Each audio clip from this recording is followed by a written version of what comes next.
কোর্টে আসার কিছু উদ্দেশ্য ছিল, কিছু কারণ ছিল। বিভিন্ন আইনি মামলাগুলো যেগুলো ছিল, বিশেষ করে পঞ্চম শ্রেণী, সেটা লয়ার মানে আমাদের উকিলের সঙ্গে কথা হলো, লয়ারের সঙ্গে কথা হলো, সেটা মামলাটাকে অগ্রগতি নিয়ে ওনার সঙ্গে কথা বললাম। এবং আরেকটা কারণ এসেছিলাম, আমরা 2022 উত্তীর্ণ হয়েছি, আজ প্রায় 3 বছর অতিক্রান্ত হয়ে গেল, এখন আমরা বসে আছি। আমরা একের পর এক আন্দোলন করেছি, ধর্ণা করেছি, তবুও সেভাবে কোনো সাড়া ফেলতে আমরা পারিনি। যদিও এটা আমাদেরই দোষ। আমাদের 22 ট্রেড উত্তীর্ণ বহু সংখ্যক প্রার্থী, তারা স্বপ্নের জগতে বাস করে আছে যে যখন ইন্টারভিউ আসবে তখন আমরা দিতে যাব। কি দরকার আমাদের রাস্তায় নামার? আজ তাদের জন্যই আমাদের এই অবস্থা। অনেকে ফেসবুকে বড় বড় বিপ্লবী আছে যে দাদা আন্দোলন করুন, কত কমেন্ট, দাদা আন্দোলন করুন, ওই করুন, কিন্তু কার্যক্ষেত্রে কেউ আসে না। এটাই আমাদের সবচেয়ে বড় দুঃখের বিষয়। সবাই গাছে তুলে মই কেড়ে নিতেই ব্যস্ত। দেখো, ওই সব নেগেটিভ কথাবার্তায় যাচ্ছি না। যাদের চাকরি দরকার, যাদের পেটে খিদে আছে, তারা নিশ্চয়ই রাজপথে আসবে, এটা আমার বিশ্বাস।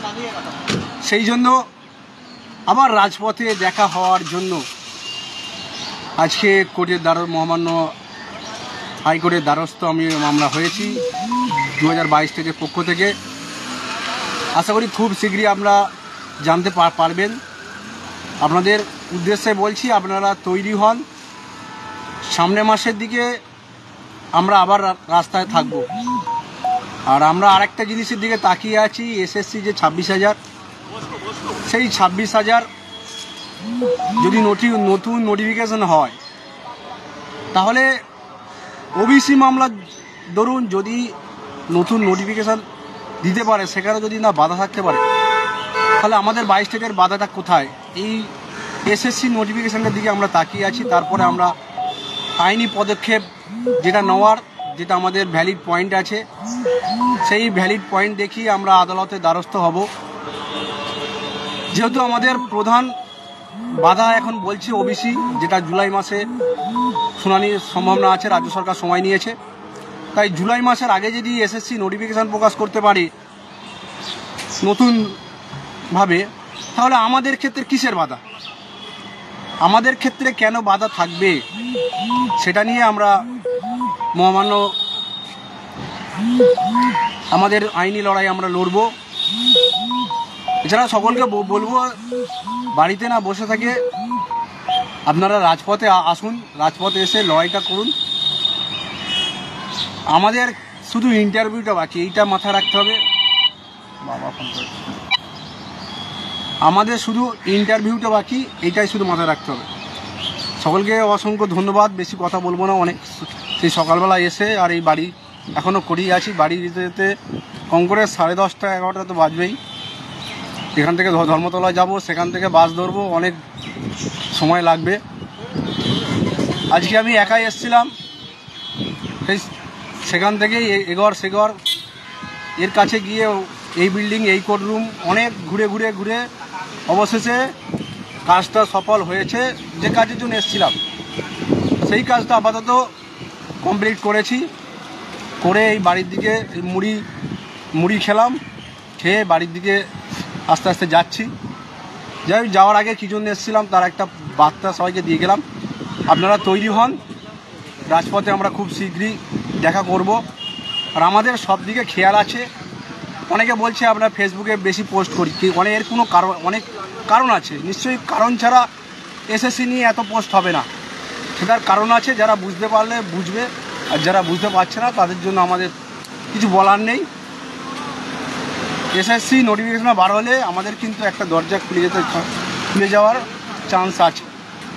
তাই সকলকে বলবো আপনারা তৈরি হন আর রাজপথে আসুন। এই আইন অমান্য করলে,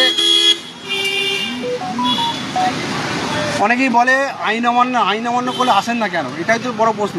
আমরা কি পারি না যে 1000, 1500, 3000 নিয়ে গিয়ে একটা পুরো পর্ষদ অবরুদ্ধ করে দিয়ে আমাদের নোটিফিকেশান ছিনিয়ে আনতে?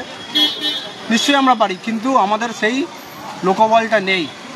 আমরাও পারি যে একটা মানে পর্ষদ পুরো ঘেরাও করে রাখতে পারি, আমরাও পারি বিকাশ ভবন পুরো ঘেরাও করে রাখতে পারি, কিন্তু তার জন্য চাই লোকবল। সেই লোকবলটা আস্তে আস্তে 22 থেকে মানে উত্তীর্ণ ছেলেপুলেরা সব ঘুমিয়ে পড়ছে। তাই জেগে উঠুন, নিজের অধিকারটা নিয়ে সোচ্চার হন। আর বেশি কিছু বলছি না, আবার সবার সঙ্গে দেখা হবে খুব শীঘ্রই। সকলে ভালো থাকবেন, সুস্থ থাকবেন, আর পজিটিভ চিন্তাভাবনা করবেন।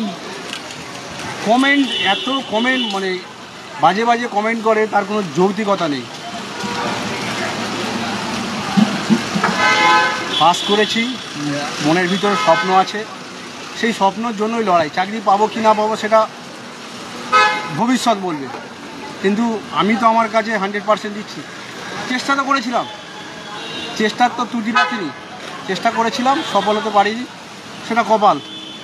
বাট বাড়িতে বসে থেকে আর যখন ইন্টারভিউ আসবে সেখানে ইন্টারভিউ দিতে যাব, এটা স্বার্থপর ছাড়া আর কিছুই না। এটা আমাদের শিক্ষক সুলভ আচরণ নয়। যাই হোক, আপনারা তৈরি হন, রাখছি। সকলে ভালো থাকবেন, টাটা। আবার দেখা হবে রাজপথের ময়দানে। আর বেশি কিছু বললাম না।